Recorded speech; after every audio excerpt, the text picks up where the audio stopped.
Everyone, जैसे कि video का थंबनेल देख के आपको पता चल गया होगा कि इस वीडियो का टॉपिक जो है वो बहुत ज़्यादा इम्पोर्टेंट रहने वाला है स्कोर इंक्रीज़ करने को लेकर, जिसमें कि मैं आपको स्टेप बाय स्टेप बताऊंगी कि किस तरह से मैंने अपना स्कोर इंक्रीज़ किया और आप भी किसी भी टेस्ट का जब आप मॉक टेस्ट देते हो तो उसका स्कोर आप कैसे इंक्रीज़ कर सकते हो। स्टेप बाय स्टेप है प्रोसेस, और अगर मॉक में स्कोर इंक्रीज़ होगा तो फिर आपके चांसेस जो है वो उसको क्लियर करने की या फिर अच्छे मार्क्स लाने की जो है वो बहुत ज़्यादा बढ़ जाते हैं। सो बिना टाइम को वेस्ट करे चलिए जल्दी से मैं स्टार्ट करती हूँ स्टेप नंबर 1 से। सबसे पहला स्टेप तो यही है कि आपको जो है वो एक मॉक टेस्ट देना है। कोई भी टेस्ट आप प्रिपेयर कर रहे हो उसका मॉक टेस्ट, उससे रिलेटिव मॉक टेस्ट आपको देना है। जितना आपने अगर पढ़ा है, रिवाइज़ किया है, नहीं किया है, जितना भी आपने जो करना है वो आपने करके जो है वो मॉक टेस्ट पूरा कंप्लीट आपने दे देना है। एंड हाँ, स्टेप नंबर 1 तक तो हर एक कोई कर लेता है, थोड़ा बहुत पढ़ के हम लोग मॉक टेस्ट दे देते हैं। मैं भी पहले ऐसा ही किया करती थी, बट जो आगे के स्टेप्स हैं अगर वो आप फॉलो करोगे तभी आपके जो है अच्छे स्कोर जो है वो होगा। तो पूरा वीडियो देखिएगा, छोड़िएगा मत, तभी आपको जो समझ आएगा लास्ट स्टेप तक। सेकेंड स्टेप है ट्रैक योर मार्क्स।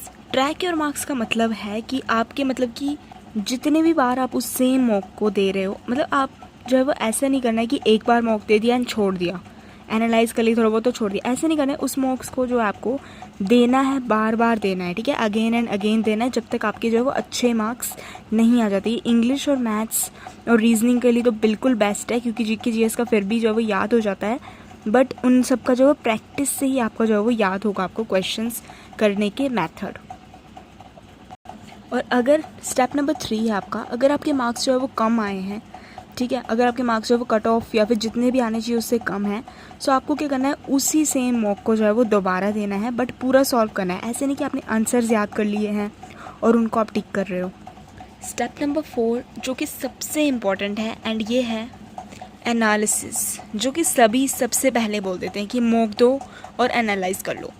तो इसका क्या मतलब है, कई लोग समझ नहीं पाते कि एनालाइज कैसे करें। वो जस्ट एक बार गो थ्रू कर लेते हैं सारे क्वेश्चन को कि हमने ये गलती की, ये था, ये था, ये था, एंड उसके बाद वो उस मॉक को छोड़ देते हैं। वो सोचते हैं कि हमारा एनालिसिस भी हो गया, मॉक भी दे दिया, अब जो है वो हमारा ये मॉक सेट हो गया। बट आपको ऐसे नहीं करना है। एनालाइज करने के भी अपने एक स्टेप्स हैं, उनको अगर आप फॉलो करोगे तभी आपके मार्क्स जो है वो कम से ज़्यादा होंगे और पक्का होंगे अगर आप इन स्टेप्स को फॉलो करोगे तो। जिसमें कि आपका स्टेप नंबर 1 है चेक ऑल क्वेश्चंस। ये वाला स्टेप तो मुझे लगता है मोस्ट ऑफ द बच्चे करते ही होंगे कि सारे क्वेश्चंस को जो है वो चेक करने के बाद कि हमारा कौन सा गलत है, कौन सा सही है, किस में हम सही है, किस में हम गलत है, कौन से चैप्टर वीक है, कौन से जो है वो हमारे अच्छे।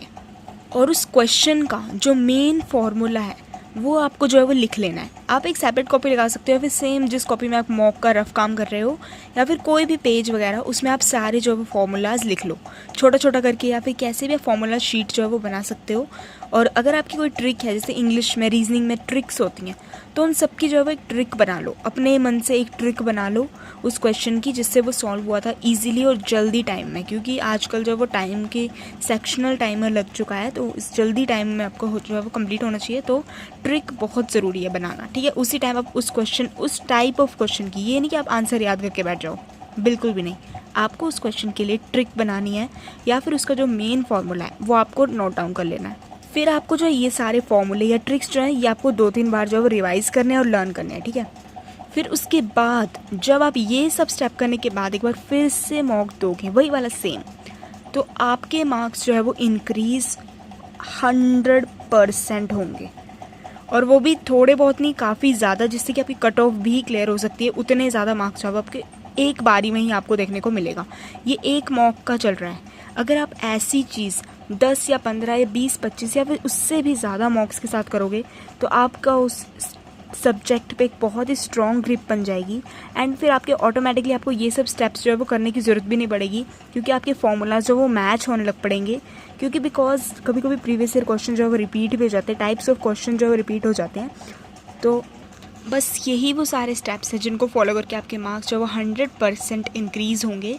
यही मॉक देने का एक बिल्कुल ही बेस्ट तरीका होता है। इस तरीके से जब आप 10 से 20 मॉक्स दोगे तो आपके फॉर्मूलाज जो वो रिपीट होंगे, एंड आपको वो याद भी हो जाएंगे, बिकॉज आप बार बार याद करोगे। याद करके जब आप दोबारा मॉक दोगे तो रिवाइज हो जाएगा। बट एक इसमें बिल्कुल ही बड़ी बात है कि आपको आंसर्स बिल्कुल भी याद नहीं करने हैं। आपको उस जितनी बार आप मॉक दोगे आपको पूरा सॉल्व करके ही आंसर निकालना है। ऐसे नहीं कि इसका आंसर तो मुझे याद है, ये टिक कर देता हूँ, बिल्कुल भी नहीं। उससे आपकी स्पीड इंक्रीज़ होगी, कैलकुलेशन इंक्रीज़ होगी, बहुत कुछ इंक्रीज़ होगा एंड आपके मार्क्स तो 100% इंक्रीज़ होंगे। सो इस ट्रिक को आप फॉलो करो एंड यही सारे स्टेप फॉलो करना। कई लोग सिर्फ मॉक देते हैं एंड छोड़ देते हैं, कई लोग सिर्फ यहाँ तक एनालाइज करते हैं और छोड़ देते हैं, बट ये मेन स्टेप फॉलो नहीं करते हैं एंड उसकी वजह से उनके मार्क्स नहीं बढ़ते हैं, वो परेशान होते हैं। सो आप ये सब फॉलो करके अपने मार्क्स जो है वो अच्छे से बढ़ाएंगे और अच्छे स्कोर जो है वो स्कोर कीजिए। So thanks for watching. अगर आप यहाँ तक मेरा वीडियो देख रहे हो तो अब मैं इसी टाइप की कुछ अच्छे जो है वो, क्योंकि मैं भी प्रिपेयर कर रही हूँ, तो इस टाइप की मैं अच्छे वीडियोज़ जो है वो अपलोड करती रहूँगी। तो आपको अगर अच्छा लगा हो कुछ भी 1% अगर, तो आप सब्सक्राइब कर सकते हो या फिर लाइक कर सकते हो वीडियो को, और जो प्रिपेयर कर रहे हैं उनके साथ शेयर कर सकते हो, क्योंकि मॉक टेस्ट तो बिल्कुल ही एक प्रिपरेशन का पार्ट है। जो लोग सीरियसली प्रिपेयर कर लें उनके लिए। सो ये वीडियो उनके लिए ही है और ये चैनल भी उनके लिए जो सीरियसली प्रिपेयर कर रहे हैं। सो आप लोग सब्सक्राइब कर सकते हो, क्योंकि इस टाइप का कंटेंट अब आगे आने वाला है एंड बहुत कुछ आने वाला है आगे। So thanks for watching.